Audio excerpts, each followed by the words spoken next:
मित्रों, आज आप सभी को संडे की सुबह की सभा में बहुत बहुत शुभकामना कि आप सब लोग स्वस्थ रहें। भगवान से ही प्रार्थना है कि हमारे सभी भाई जो भी इससे जुड़े हैं, जो न जुड़े हैं, सभी के जीवन में उनके स्वास्थ्य की शुभकामना के साथ। देखिए, अभी जो वातावरण चल रहा है इसमें स्वाभाविक रूप से कई बार हमारे मन में, विचार में नकारात्मक चिंतन आता है, नकारात्मक बातें आती है। आना ये तो इसको नहीं रोका जा सकता है, लेकिन अगर वो आ रहा है और टिक रहा है हमारे भीतर, तो हमारे आगे का रास्ता वो कठिन कर रहा है। परम पूज्य गुरुदेव ने एक किताब लिखा है जिसका नाम है मानसिक संतुलन, मेंटल बैलेंस। आज मेडिकल साइंस भी इस बात को कह रहा है।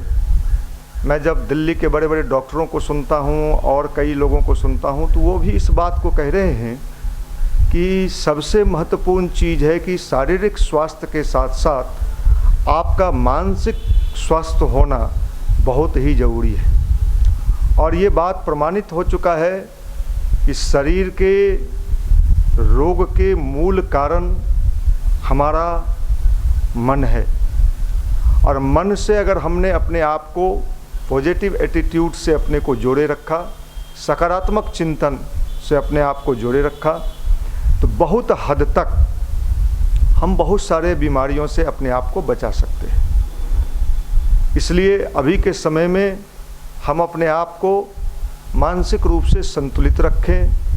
स्वस्थ रहने के लिए एक ऐसा माहौल बनाएं जिसमें पॉजिटिव एटीट्यूड हो, सकारात्मकता हो। देखिए, कई बार क्या होता है, लोग बढ़िया बोल लेते हैं, बढ़िया सुन लेते हैं, बढ़िया समझ भी लेते हैं, लेकिन उनके जीवन में सब चीज़ सुनने समझने के बावजूद भी एक उथल पुथल मचा रहता है। ये देखिए, भीतर का जो उथल पुथल है, जो आपके हमारे भीतर जन्म लेता है, इसको कोई बाहर का व्यक्ति ठीक नहीं कर सकता है। बाहर का व्यक्ति आपको उसके लिए गाइड कर सकता है, इशारा कर सकता है, पुस्तकों के माध्यम से आपको उसका सहयोग मिल सकता है।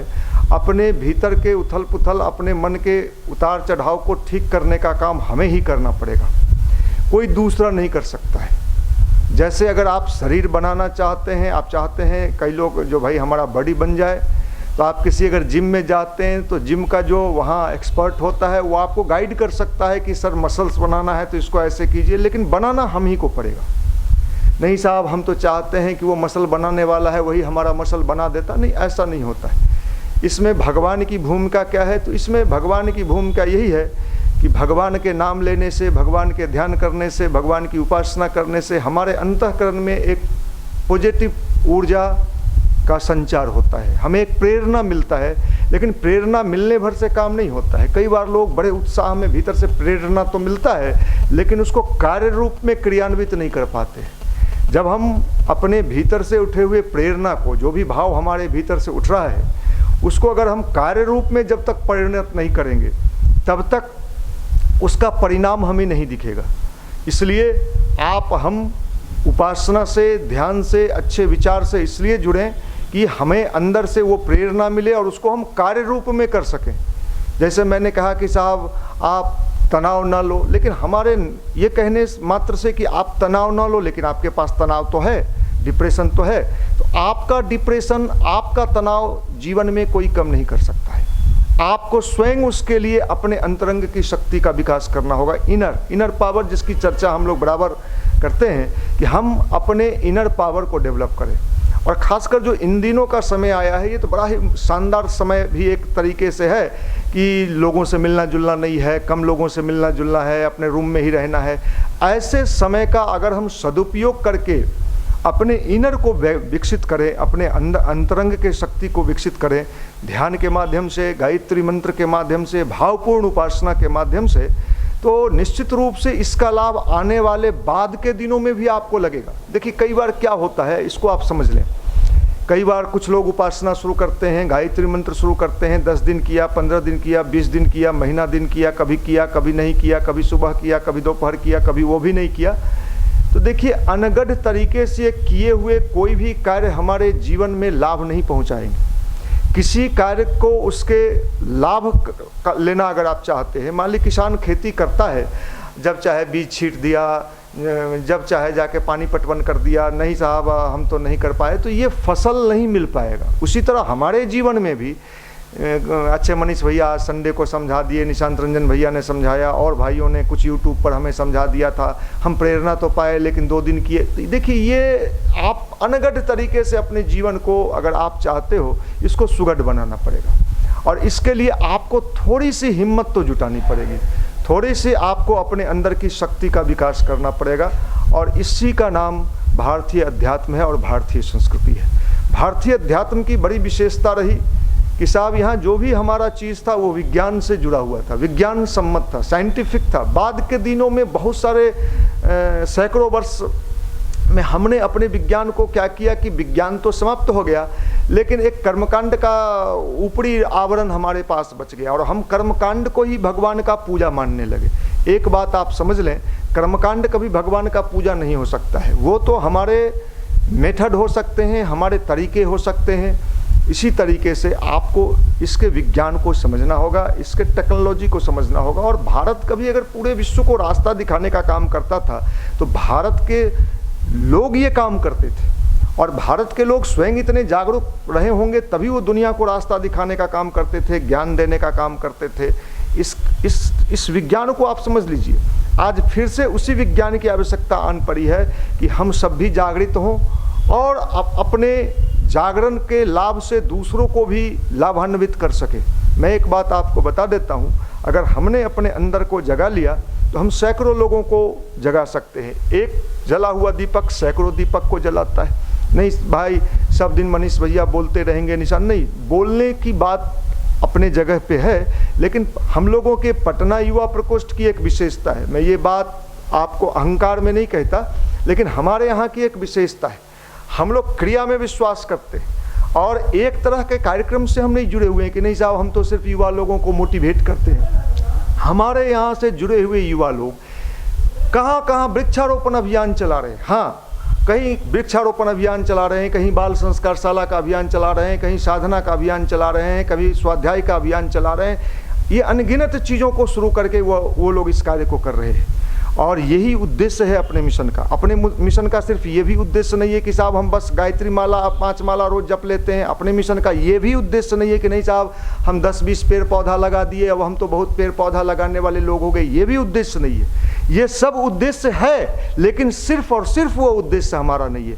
आप पौधे लगाने वाले वर्ग तैयार करो, आप ऐसे वर्ग तैयार करो कि हर क्षेत्र में जो जहाँ जाए वहीं पौधा लगाने लगे, वहीं अच्छे कार्य करने लगे, वहीं लोगों से साधना करवाने लगे। ऐसे वर्ग, ऐसे हलचल पैदा करने का नाम विचार क्रांति अभियान है। न कि नहीं साहब हम तो मनीष जी हैं और हम पिछले कई साल से युवा लोगों को नहीं। आप अकेले कितने दिन तक हम करेंगे, अकेले कोई कितना दिन तक करेगा।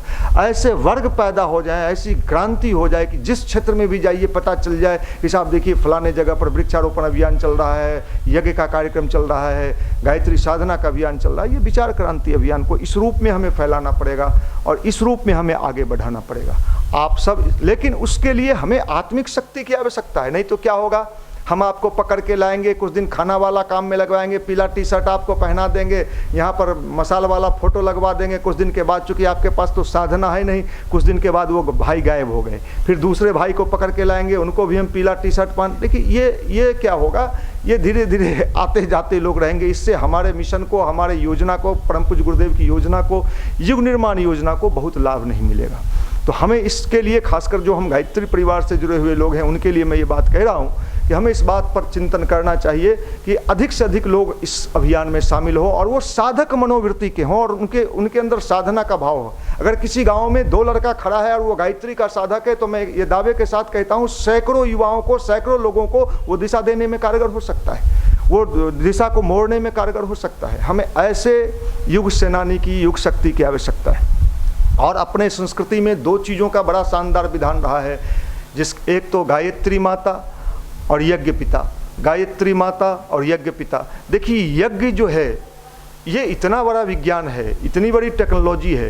ये कॉस्मोस को, इस वायुमंडल को प्रदूषण से रोकने का कार्य यज्ञ करता है। और अपने यहाँ तो हमारे ब्रह्मचर्य शोध संस्थान में तो इस पर रिसर्च है कि यज्ञ के इतने सारे प्रभाव पड़ते हैं, इतने लाभ मिलते हैं।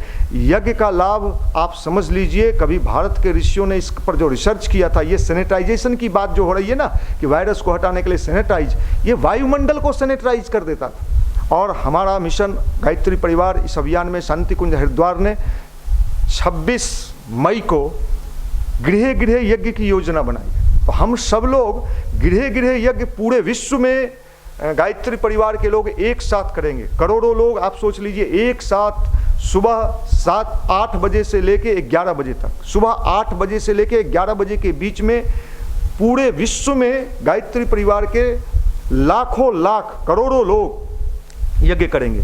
इसमें आप भी अपनी भूमिका सुनिश्चित कर लें। अब हम तो कर लेंगे, आप भी कर लेंगे। आपके द्वारा कितने घरों में फोन, मान लीजिए हम सब जगह जा नहीं सकते हैं, लॉकडाउन लगा हुआ है, हम हर जगह पहुंच नहीं सकते हैं, तो क्या कर सकते हैं, इसको थोड़ा सरल भी बनाया गया है। एक तो अगर कुंड वाला यज्ञ हो जाता है, लकड़ी और हवन सामग्री वाला, तो बहुत बढ़िया है, इसको कर लिया जाए। सब जगह सोशल डिस्टेंस का पालन करते हुए अपने घर में हम सब लोग अपने अपने घर में ही करना है, कहीं बाहर में नहीं करना है। और मान लीजिए कि अगर वो वाला यज्ञ हम नहीं कर पा रहे हैं, मुश्किल है, मेरे पास लकड़ी का नहीं है, कुंड नहीं है, व्यवस्था नहीं बन पा रही है, तो ऐसे लोगों के लिए भी मिशन ने एक योजना बनाई है कि आप 1 दीपक से लेके 5 दीपक अपने घर में जला लें और वहाँ पर अपने सब परिवार को लेके बैठ जाएं। एक कटोरी ले लें, एक चम्मच, एक बर्तन में जल ले लें और चम्मच से ही उस कटोरी में उस लौ को दिखते हुए इदम गायत्री इदम नमम करके आप कर लीजिए। महामृत्युंजय मंत्र से 24 बार गायत्री मंत्र से आहुति दे लीजिए और 11 बार महामृत्युंजय मंत्र से, 5 बार और दूसरे मंत्रों से आप कर लीजिए। और उसके बाद देखिए इसका लाभ ये पूरे विश्व में हो रहा है, तो आप करिए। अब आप कहिएगा इसको हम फैलाएं कैसे? आज से ही आप लोग अपने अपने मोबाइल से अपने परिचितों के घर, जो गायत्री परिवार से जुड़े हैं, वो भी जो नहीं जुड़े हैं, उन सबको मैसेज दीजिए कि ये कोरोना काल में कोरोना से मुक्ति के लिए सामूहिक प्रार्थना पूरे विश्व में गायत्री परिवार करा रहा है।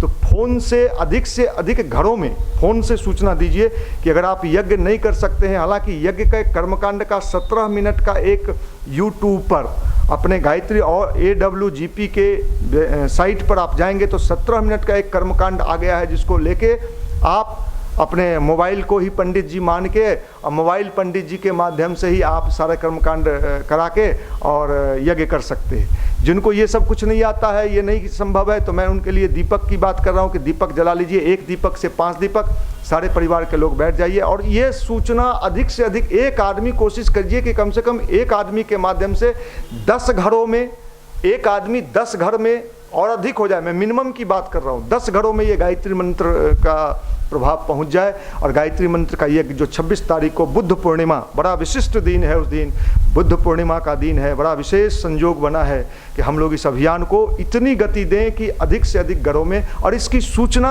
आप कितने घरों में आपने कराई है, इसकी सूचना आप हमारे व्हाट्सएप ग्रुप पर, हमारे युवा मंडल के कार्यकर्ताओं के पास ये सारा रिपोर्ट आप हमें भेज देंगे कि भैया मेरे माध्यम से इतने घरों में हुआ। अगर संभव हो सके तो उन घरों का नाम और मोबाइल नंबर भी हमारे पास आ जाए, तो हम ये सारे डाटा कलेक्ट करके कि गायत्री परिवार, गायत्री शक्तिपीठ पटना के युवा प्रकोष्ठ के द्वारा इतने घरों में, पूरे बिहार स्तर पर इतने घरों में यज्ञ का आयोजन कराया गया, ये सारी रिपोर्ट हम लोग शांति कुंज हरिद्वार भेजेंगे, जहाँ गुरुदेव माता जी का संरक्षण है, परम वंदनीय दीदी और डॉक्टर साहब का आशीर्वाद है।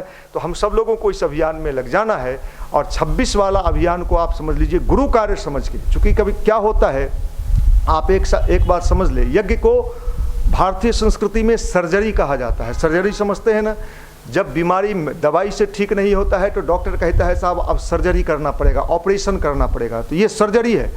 आप जानते हो कि यज्ञ की शक्ति कितनी है। यज्ञ, दशरथ जी को पुत्र नहीं हो रहा था और पुत्र प्राप्ति के लिए उनको यज्ञ पुत्रेष्टि यज्ञ करना पड़ा, जिसमें भगवान श्री राम पैदा हुए। यज्ञ एक ऐसा चीज है जिसमें व्यक्ति के जीवन में आध्यात्मिक लाभ भी मिलता है और वैज्ञानिक लाभ भी मिलता है। इस प्रकृति का जो संतुलन है वो यज्ञ के माध्यम से है।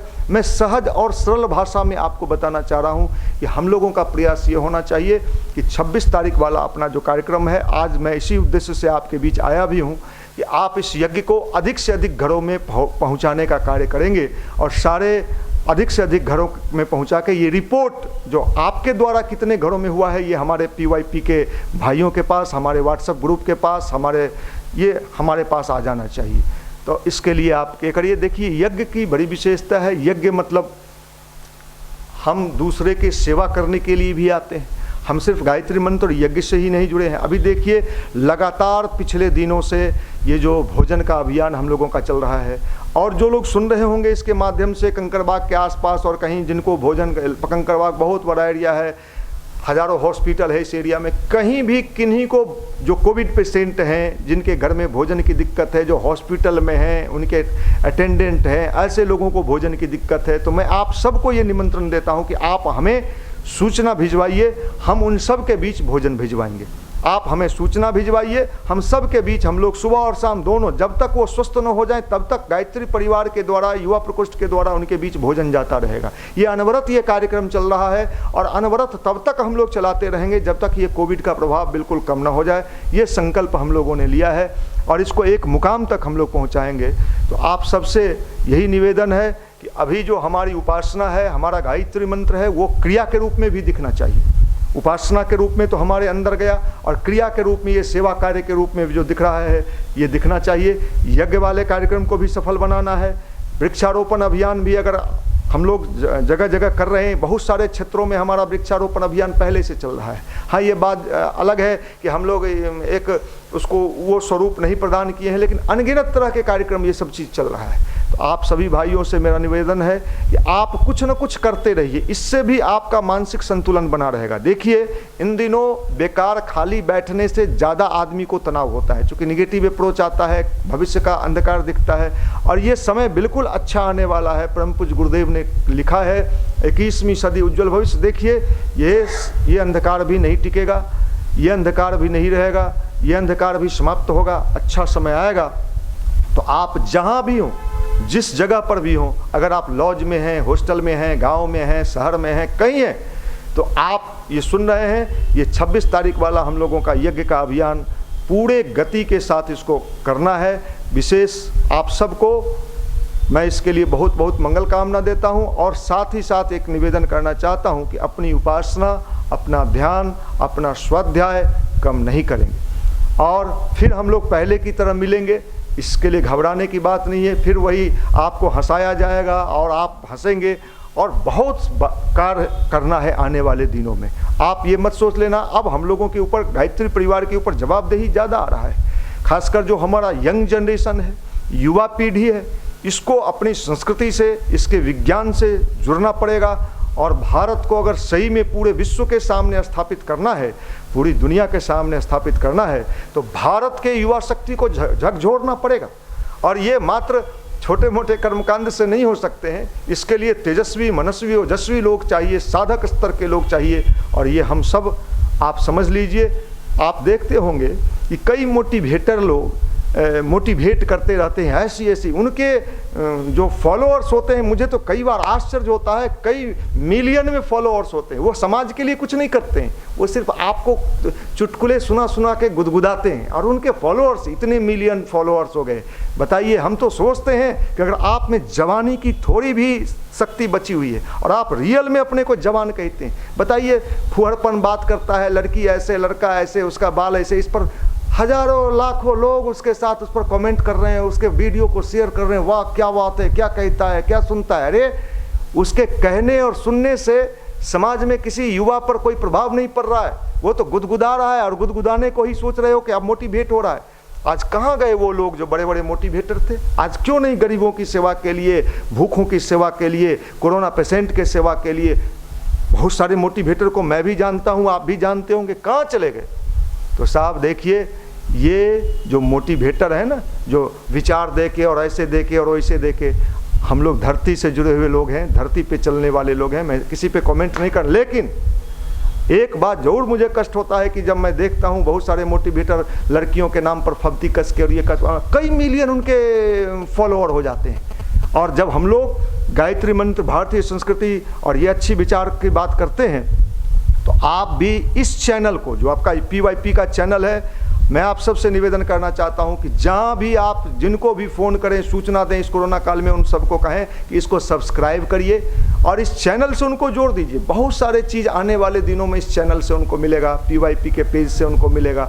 आप इसको अधिक से अधिक लोगों तक फैलाइए, अधिक से अधिक लोगों तक पहुँचाइए। अपने स्वास्थ्य का ध्यान रखिए, बाहर आवश्यकता के अनुसार ही निकलिए, मास्क का प्रयोग जरूर करिए। देखिए, मैं हर वीडियो में कहता हूँ, हर कार्यक्रम में कहता हूँ कि 2 मास्क मैं यूज करता हूँ। आप भी बाहर निकलने के पहले मास्क लगाइए। ये जो टीकाकरण अभियान चल रहा है, आप अपने क्षेत्र में जहाँ भी सेंटर है, देखिए मैंने लगवा लिया, हमने टीका लगवा लिया, निशांत जी ने लगवा लिया, आप भी अपने क्षेत्र में ये टीका लगवा लीजिए। ये अभी सेफ्टी के दृष्टिकोण से बहुत ही कारगर है। औसत अगर किसी को कोरोना हो भी गया तो ये काफ़ी बचाव का काम करता है। इसलिए आप सब लोग टीका लगवा लीजिए जिस जिस क्षेत्र में हैं, और जो लोग नहीं लगवाए हैं उनको भी प्रेरणा दीजिए। हमारा कोई भी यंगस्टर बिना टीका लगाए न रह सके, इसके लिए एक आंदोलन खड़ा कर दीजिए। और सब लोगों को आप प्रसन्न रहिए, स्वस्थ रहिए, गर्म पानी का सेवन कीजिए, काढ़ा, गिलोय, दालचीनी, इन चीज़ों का काढ़ा सुबह शाम आप यूज करिए। मेधा नवयौवन आप ले रहे हैं तो उसका यूज़ करते रहिए, ये इम्यूनिटी बूस्टर का काम आपको करेगा। देखिए, अभी मैं फेसबुक पर एक पढ़ रहा था कि पहले टेलीविज़न पर प्रचार आता था बूस्ट का, कम्प्लान, ये और न जाने हॉर्लिक्स, ये सब इम्यूनिटी बूस्टर के लिए प्रचार होते थे और करोड़ों करोड़ रुपये उससे कमाए जाते थे। आज वो इम्यूनिटी बूस्टर वाला हॉर्लिक्स कहाँ चला गया, आज वो कम्प्लान कहाँ चला गया, आज न जाने वो सब कहाँ चला गया। तो आज इम्यूनिटी बूस्टर के लिए तुलसी ले रहे हैं, अश्वगंधा ले रहे हैं, गिलोय ले रहे हैं। असली इम्यूनिटी बूस्टर यही था, वो तो बना के मार्केटिंग का था। इसलिए फिर से उसी चीज़ को आप लें। मेधा नवयौवन आप जो ले रहे हैं उसका यूज़ करते रहें, आप प्राप्त कर सकते हैं और सारा चीज़ आप करते रहें। आपको दिल से बहुत बहुत शुभकामना, मंगल कामना, धन्यवाद, बहुत बहुत शुभकामना।